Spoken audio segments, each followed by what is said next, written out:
नमो भगवते वासुदेवाय। हिंदू पंचांग के अनुसार फागुन मास की शुक्ल पक्ष की एकादशी को आंवला एकादशी कहा जाता है। होली से कुछ दिन पहले पड़ने के कारण इसे रंग भरी एकादशी भी कहा जाता है। ऐसी धार्मिक मान्यता है कि जो व्यक्ति अमल की एकादशी का व्रत विधि विधान के साथ करता है, रात्रि जागरण करता है, भगवान विष्णु की कृपा से उसके सभी कष्ट और संकट दूर हो जाते हैं और उसे मोक्ष की प्राप्ति होती है। आंवल की एकादशी के दिन भगवान विष्णु के साथ साथ आंवले वृक्ष की भी पूजा की जाती है। हिंदू धर्म में आंवले वृक्ष को देवता के समान माना जाता है। ऐसी मान्यता है कि सृष्टि की रचना के समय भगवान विष्णु ने आंवले को वृक्ष के रूप में प्रतिष्ठित किया था, इसीलिए आंवले के वृक्ष में ईश्वर का स्थान माना जाता है।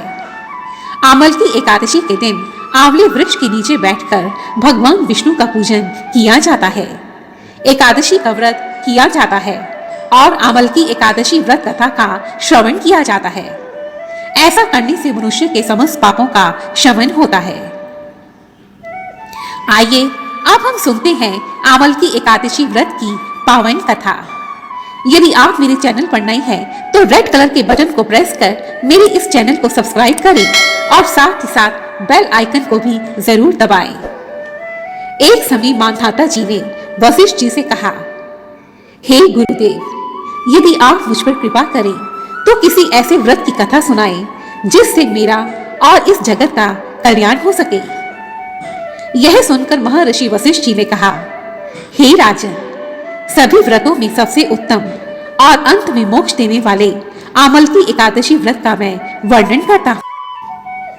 इस व्रत को करने से समस्त पाप नष्ट हो जाते हैं। इस व्रत का फल 1000 गोदान के फल के बराबर माना जाता है।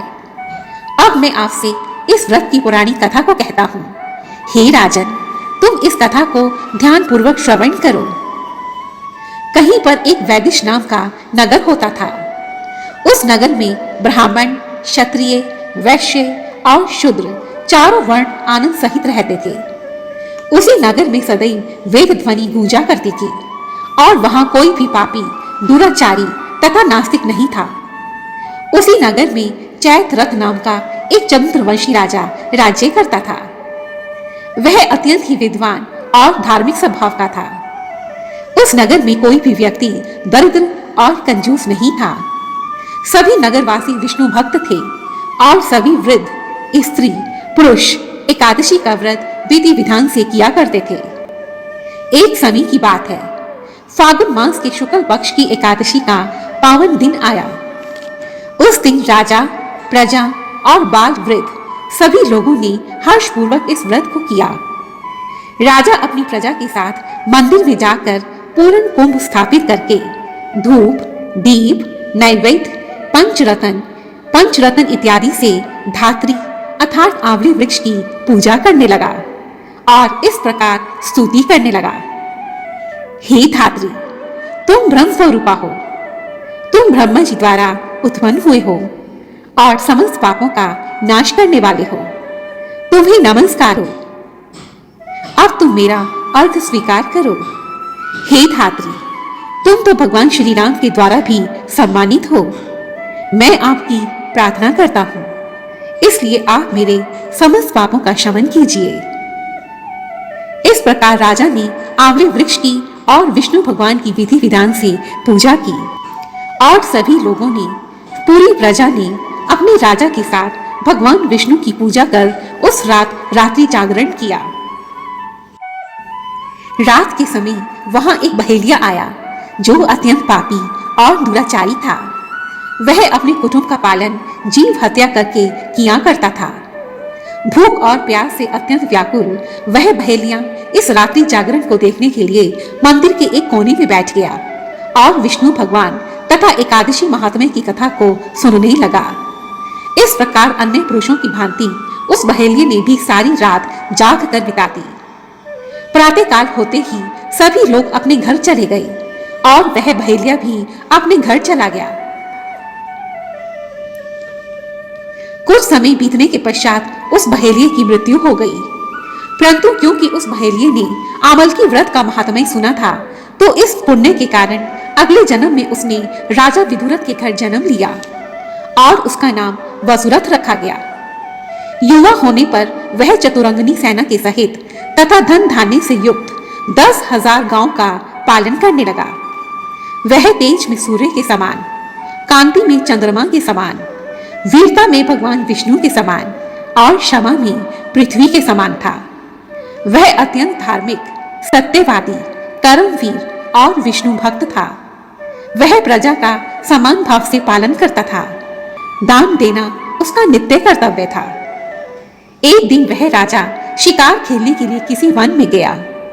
संयोग से वह मार्ग भूल गया और दिशा ज्ञान न होने के कारण वह वहीं वन में एक वृक्ष के नीचे सो गया।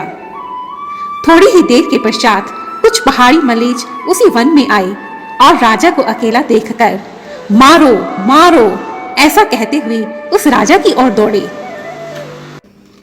वे मलेच कहने लगे कि इसी दुष्ट राजा ने हमारे माता पिता, पुत्र पौत्र आदि अनेक संबंधियों को मारा है और देश से निकाल दिया है, अतः इसको अवश्य ही मार देना चाहिए। और ऐसा कहकर वह सभी मलेच उस राजा को मारने के लिए दौड़े और अनेक प्रकार के अस्त्र शस्त्र राजा के ऊपर फेंकने लगे। वे सभी अस्त्र और शस्त्र राजा के शरीर पर गिरते ही नष्ट हो जाते थे और उनका वार पुष्प के समान प्रतीत होता था। अब उन मलेचों के अस्त्र और शस्त्र उल्टा उन्हीं पर प्रहार करने लगे, जिससे वे सभी मलेच मूर्छित होकर गिरने लगे। और उसी समय राजा के शरीर से एक दिव्य स्त्री उत्पन्न हुई। वह स्त्री अत्यंत सुंदर होते हुए भी उसकी भुकुटी टेढ़ी थी। उसकी आंखों से लाल लाल अग्नि निकल रही थी, जिससे वह दूसरे काल के समान प्रतीत होती थी।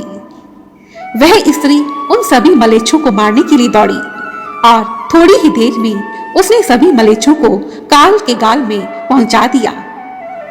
जब वह राजा सोकर उठा और उसने सभी मलेच्छों को मरा हुआ देखा, तो वह सोचने लगा कि मेरे शत्रुओं को किसने मारा है, इस वन में मेरा कौन हितैषी है। वह राजा ऐसा सोच ही रहा था कि उसी समय आकाश से एक आकाशवाणी हुई। हे राजा, इस संसार में भगवान विष्णु के अतिरिक्त कौन तेरी सहायता कर सकता है? भगवान विष्णु ने ही तेरे प्राणों की रक्षा की है। यह आकाशवाणी सुनकर उस राजा ने भगवान विष्णु को मन ही मन प्रणाम किया और खुशी खुशी अपने राज्य को वापस आ गया। अंत में महर्षि वशिष्ठ ने राजा माधाता से कहा, हे राजन, यह सब आमल की एकादशी व्रत के पुण्य का ही प्रभाव था। जो मनुष्य इस आमल की एकादशी का व्रत करते हैं, रात्रि जागरण करते हैं, इस कथा का श्रवण करते हैं, वे मनुष्य प्रत्येक कार्य में सफल हो जाते हैं और अंत समय में विष्णु लोक को जाते हैं। जय श्री नारायण। बोलो जय श्री हरि। दोस्तों, एकादशी के दिन व्रत कर इस व्रत कथा को अवश्य सुनना चाहिए। एकादशी व्रत कथा के श्रवण से महान पुण्य की प्राप्ति होती है। यदि आपको यह वीडियो पसंद आई है तो प्लीज इसे लाइक कीजिए और दूसरों के साथ शेयर कीजिए। धन्यवाद। जय माता दी।